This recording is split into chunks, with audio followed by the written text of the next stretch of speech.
Crawford, Canelo Alvarez are apparently in talks for a rematch in 6, and my only question is why? Why? Outside of a massive first fight wasn't necessarily a competitive fight, and if they do it again, I think it's going to be less competitive. It's going to go very well. For one, Saul Canelo Alvarez, even after being dismantled in September, is still refusing to face reality.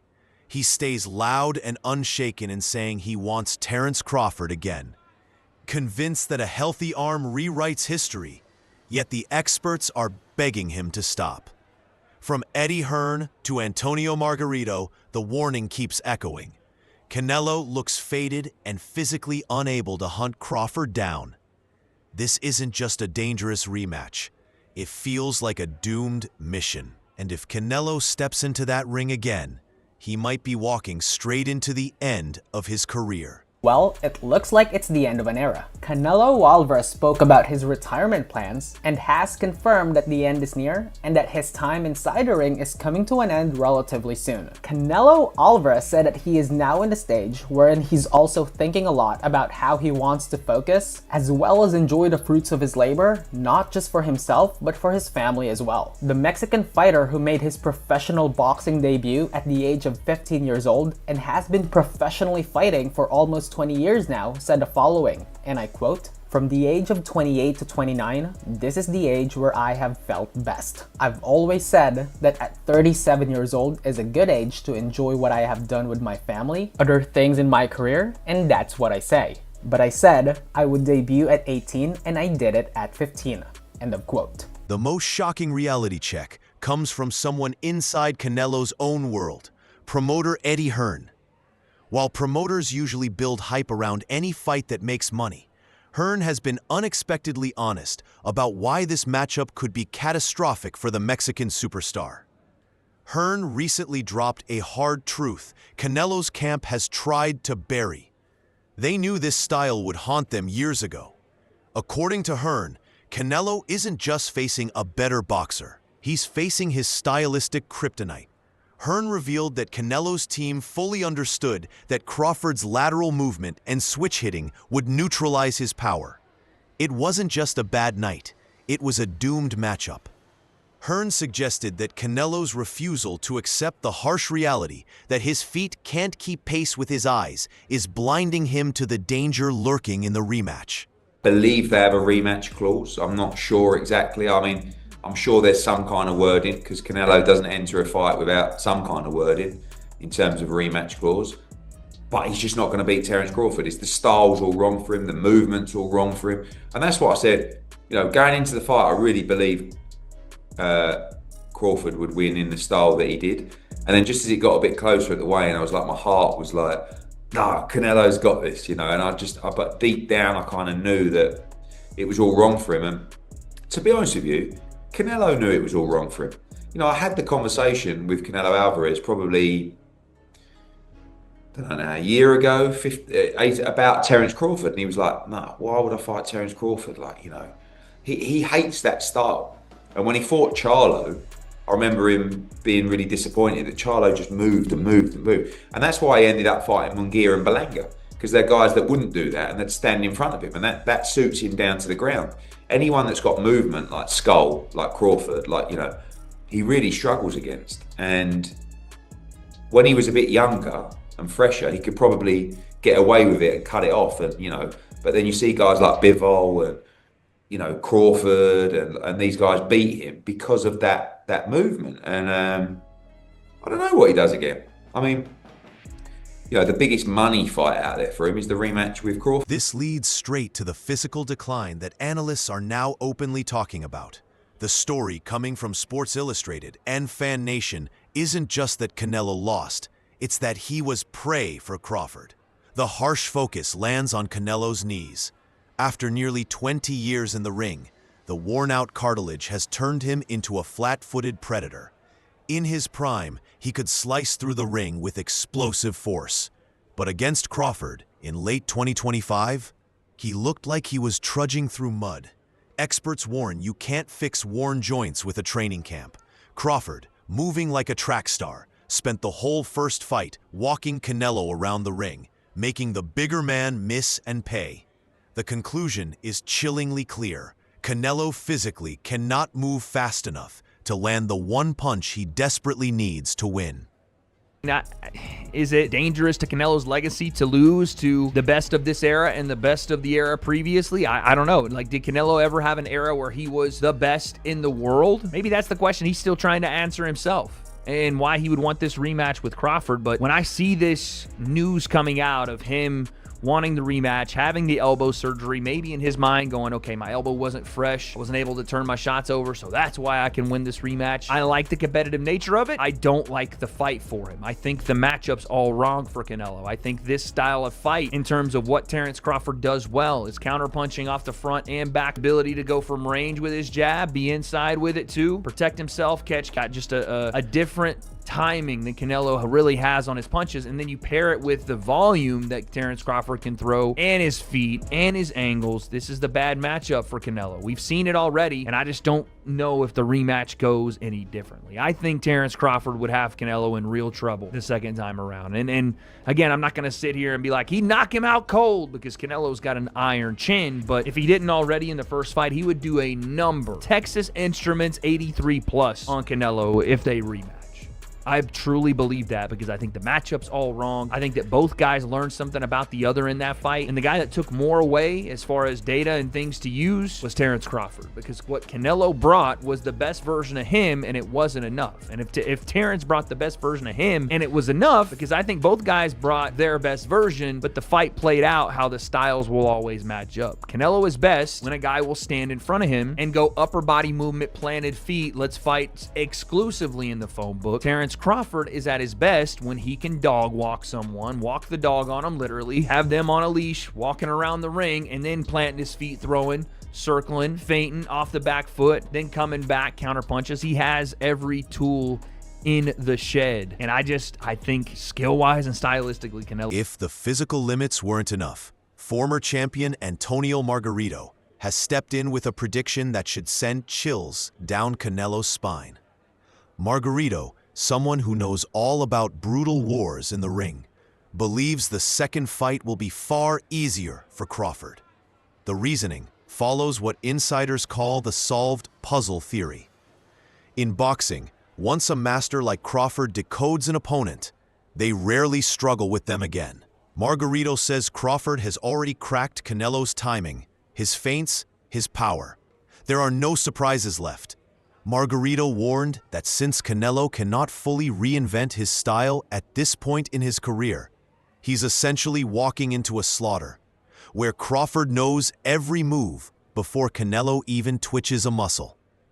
¿Qué me dice de la gran pérdida que tuvo México ahorita ante Terence Crawford en parte de Canelo? Una pérdida muy dura para el boxeo mexicano, pero ¿qué piensa usted de eso? ¿Qué pasó ahí esa noche? Sí, mira, realmente yo siempre lo he dicho, ¿no? Realmente, mira, yo siempre lo dije que Canelo pues aprendió mucho, y la verdad digo mis respetos, ¿no? Pero creo yo, sinceramente, pues que Canelo realmente pues escogían rivales para poder que se viera ganador él. Yo sé que arriba del ring no sabemos qué pueda pasar, ¿no? Pero realmente yo creo que no peleó con los mejores para mí, ¿no?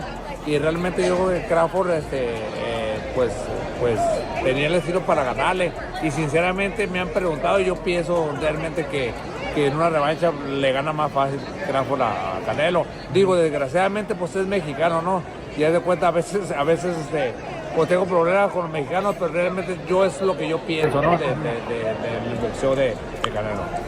Yeah, Canelo is a good fighter, and he learned a lot. I knew it was going to be a tough fight, but I knew Crawford was going to win, and I was going for the Mexican because I'm Mexican, of course, but Canelo used to choose his fighters, but this time he couldn't do that. In the rematch, he thinks Crawford can beat him easier, huh? Yeah, I think it's going to be easier for Crawford to beat him. Yeah. However, the warnings aren't just about technique. They're turning dangerously personal. The tension between the camps has reached a boiling point, driven especially by Crawford's head trainer, Brian "Bomac" McIntyre. Bomac isn't merely advising Canelo to steer clear. He's issuing warnings that feel like threats. After the first fight, Bomac was caught on video shouting, "For all that, if you cross the line again..." I felt like I was in control. You know, I think he was trying to figure me out. Did you feel that you were frustrating him? He tried to lift you up. He headbutted you. Were you sent? This hostility comes from what Crawford's team sees as a blatant lack of respect, both before and after the bell. They feel Canelo tried to play big during negotiations and is now attempting to rewrite the story of his loss. When a trainer like Bomac takes it personally, the strategy changes from just winning to punishing. The message is clear. In a rematch, Crawford won't simply aim to outbox Canelo. He'll be looking to hurt him, to send a statement straight to his corner. You know, there was this big blow-up thing, like, I was scared of him. And that's why I was like, man, I ain't scared of shit. You know what I mean? Big blow-up thing. Yeah, because he was just like, you know what I mean? He said he didn't say it, you know, but they was saying in the Took back that personal. that, yeah, like, I'm scared of him. I'm like, scared of you? Like, me? Oh, man. So I'm like, when this bell ring, I'm coming right at him. Coming right at him, you know, and just let him know that I'm going to be here all night. I ain't going nowhere. Talk me to the fight. So despite all this, Canelo is holding on to one excuse to justify the rematch: his elbow. After the defeat, reports emerged that Canelo needed surgery in late 2025 and that the injury hampered his performance. He believes a healthy arm rewrites history, but Ring Magazine and other top analysts shut that down instantly. They argue a healthy arm doesn't fix slow feet. W80 Concept Analysis highlighted that Canelo was flat out outboxed, not outmuscled. He couldn't hit the target because he couldn't close the distance, not because he couldn't throw. By fixating on the injury, Canelo is falling into the classic fighter delusion, thinking a minor tweak can bridge a massive skill gap. It's a dangerous lie to believe when you're signing a contract to face the pound-for-pound king. Said, the Ring Magazine reporting as of about 4 days ago now, I'm a little late to the news, but Canelo Alvarez wants Terence Crawford rematch, says negotiations are underway for 2026. Now, first off, I expect nothing less from Canelo. He wants to get that fight back because, well, number one, it's a somewhat advantageous matchup at 168 for him, and there's not many other matchups at 168 for Canelo right now that offer him any sort of advantages. Imagine you try Hamza Shiraz or someone with a bigger frame, longer, taller Navidez before he went and knocked out and absolutely smoked Anthony Yard, was saying, you know, I'm still entertaining the potential of a Canelo fight. There's not many other people at 168. I mean, maybe Chris Eubank Jr., but after he loses to Conor Ben, what does that fight really even mean? I want my run back. I want my get back, but I gotta be honest, I don't know how this goes well for Canelo in a rematch. Honestly, you look at the first fight, and the things that plagued Canelo were essentially the things that plague him against most boxers. Feet, his lack of movement, his lack of volume. He couldn't get to Terence. He was overextending. He was getting shots as he overextended. The big shown around, memed, and replayed moment of the fight is Canelo trying to throw a hook and Terence Crawford slipping on the outside and banging the left-hand counter behind. Beaten to the punch from distance. He was beaten in exchanges, and even in points in the fight, he was beaten inside. What makes this delusion even more dangerous is Crawford's current mindset. Terence Crawford is furious. Instead of being celebrated for moving up 2 weight classes and dismantling one of boxing's biggest names, he's hearing excuses. Claims that Canelo was washed, old, or injured. In recent interviews with Fight Hub TV, Crawford fired back, visibly irritated that his greatness is being downplayed. He made it clear he's stronger than Canelo, and that the size difference was a myth. An angry, motivated Crawford, who feels his legacy is being disrespected, is the deadliest version of the fighter. He wants to prove the first win wasn't a fluke or a result of Canelo's age, which means he may take extreme risks to chase a knockout in the rematch, just to silence the doubters. To be honest, when I set my sights on doing something and I know what I'm capable of, it's not like a surprise to me. It's a surprise to y'all because y'all didn't believe me, you know? But for me, I knew I could do it, and I believed that I could do it. I just needed the opportunity. Terence, when did you know that you were going to beat him? Over here on your left. When he signed the contract. He seemed to focus mostly on body punches, and you were hitting him in the head a lot. Was it your reach that gave you the advantage?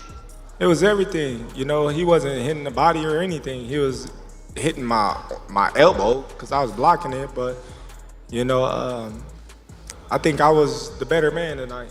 What was that moment where you were pushed aside by the ring and they suspended they called the timeout for a second and then started the fight again in the middle? I think it was the seventh inning.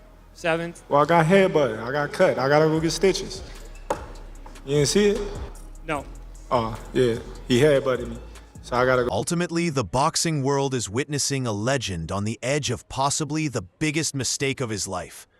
The money for a 2026 rematch is staggering, likely smashing all records. But the price to Canelo's legacy could be permanent. The experts have laid it bare. The style clash is impossible. The physical decline is irreversible. And the opponent is only getting sharper.